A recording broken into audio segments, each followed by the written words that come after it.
بسم اللہ الرحمن الرحیم۔ السلام علیکم ورحمۃ اللہ وبرکاتہ۔ محرم الحرام کی پہلی صبح کا مختصر اور خاص وظیفہ لے کر حاضر ہوا ہوں۔ معزز سامعین کرام، جو شخص محرم الحرام کی پہلی صبح کو اٹھتے ہی یہ ایک سورت پڑھ لے، وہ کبھی رزق تنگ دستی کی طرف نہیں جائے گا، رزق تنگ نہیں ہوگا، مالا مال ہو جائے گا۔ رزق اور مال ایسے اس پہ برسے گا کہ اس کی نسلیں بھی اس کو ختم نہیں کر سکیں گی۔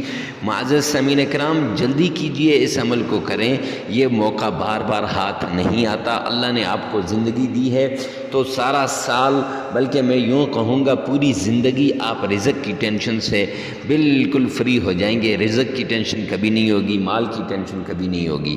تو عمل یہ ہے کہ ایک بار آپ نے تعوذ پڑھنا ہے، ایک بار آپ نے بسم اللہ پڑھنی ہے، اور معزز سامعین کرام ایک بار نبی پاک صلی اللہ علیہ وسلم کے اوپر درود پاک پڑھنا ہے۔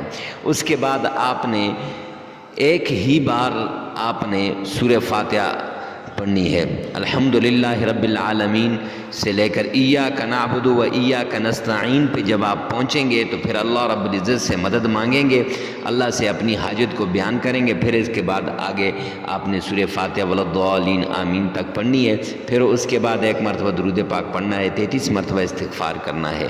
ویڈیو کو ثواب کی نیت سے صدقہ جاریہ سمجھ کر آگے شیئر کرنا نہ بھولیے۔